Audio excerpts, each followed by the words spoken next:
Hi there. Hey y'all. Janet with Paper and Spark here today. And I wanted to chat about a topic that I see so many questions about and also a lot of misinformation when it comes to selling online, especially on Etsy, and that is sales taxes. There were a ton of relatively confusing changes made last year regarding sales taxes. And it honestly, prior to that, was an already pretty confusing topic. So I just wanted to take a quick second to clear up some of that confusion, hopefully, with just a brief, in plain English summary of what's been going on lately. And if you are curious, I do have a blog post about this. You can find it at paperandspark.com sales taxes.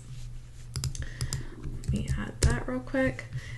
So if you want to read about this more in depth, or you're not like an audiovisual person, you'd rather sit down and read it at your own pace, please check out that link, paperandspark.com/sales taxes. So let me see what I can do to sum this up in one little neat nutshell. In general, sales taxes are a state-based tax that you want to be charging to the end user of a product, right? You only have to charge sales taxes to customers in certain states or a certain state, really anywhere in which your business has what's called a nexus. And that term nexus is what all the changes have been about lately. So first, there's always been one main type of nexus that's called physical presence nexus, basically. That's like the golden standard of what we've been dealing with for decades now. And this one is relatively easy to understand. You generally have a physical presence nexus in the state in which you're located. So usually that's where you live. Where your business is located is usually where you live.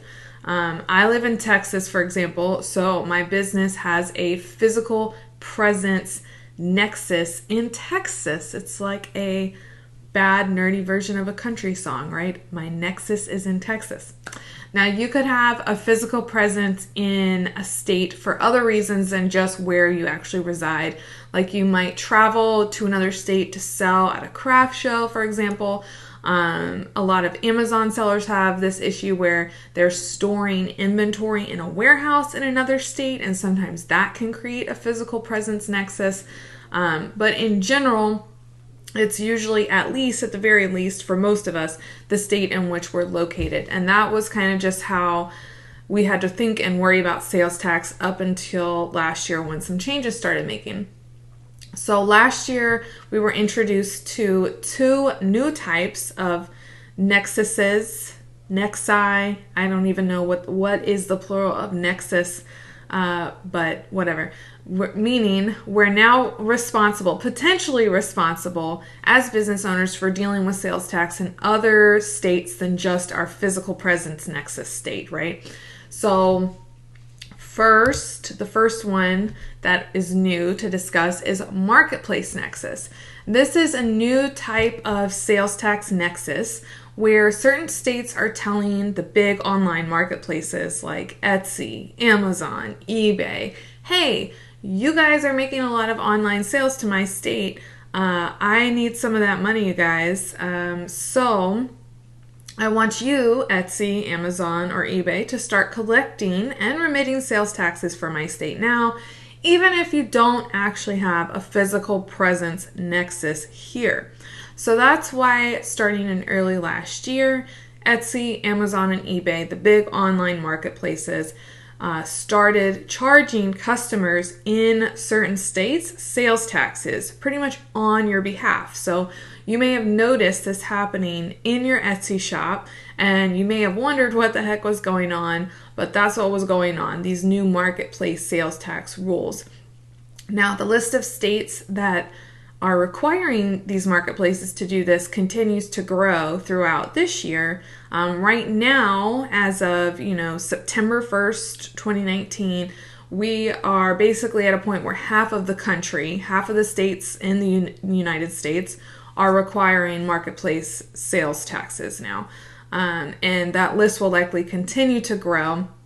There's not really anything you need to be doing regarding marketplace sales tax because Etsy's settings pretty much override whatever you may or may not have been doing, and they're going to automatically start collecting and remitting on your behalf when applicable. The third and second new sales tax issue that developed last year is called Economic Nexus. So this one, again, is not based on your physical location anymore, your physical presence.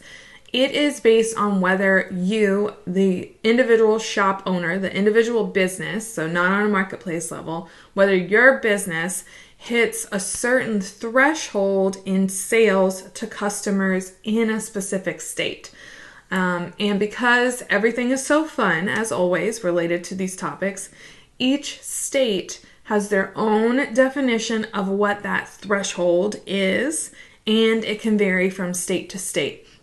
But in the most general terms, if you sell over a certain dollar amount to customers in a specific state, and or if you have more than a certain number of sales transactions to customers in a certain state, you could potentially meet that state's definition of economic nexus. So we're talking high dollar amount or high sales volume to a certain state, then you could trigger that state's economic nexus. And the specific dollar amount, the specific number of sales will vary by state. So that just in the most general terms is what economic nexus means.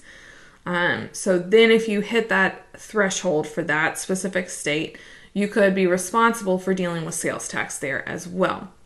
So those are really the three types of ways in which you could have to deal with sales taxes.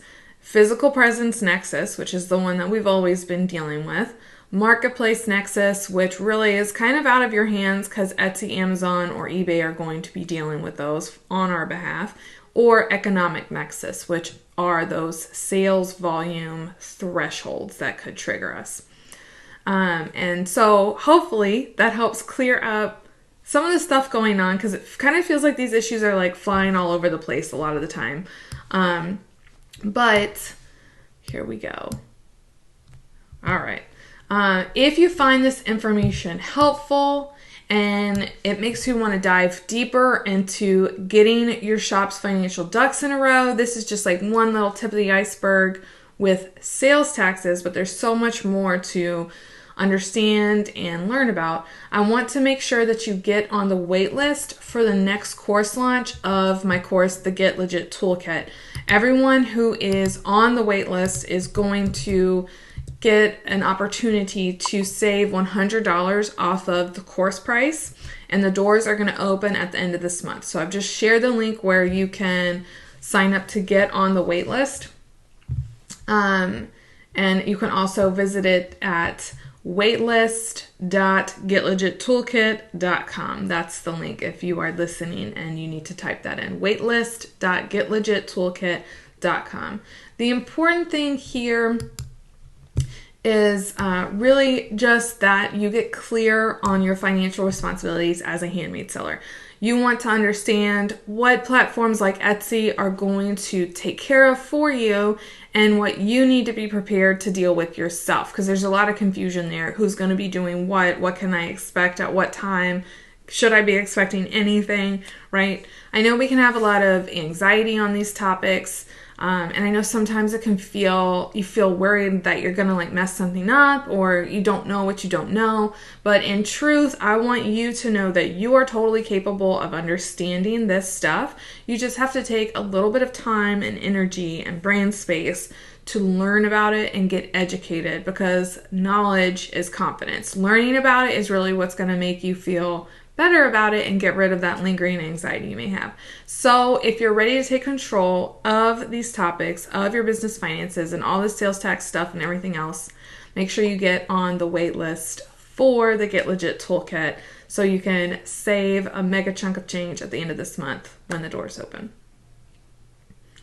Okay. I hope that y'all found this helpful. If you have any questions, please just tag me in the comments and I will be here to help you. Thanks for tuning in, guys.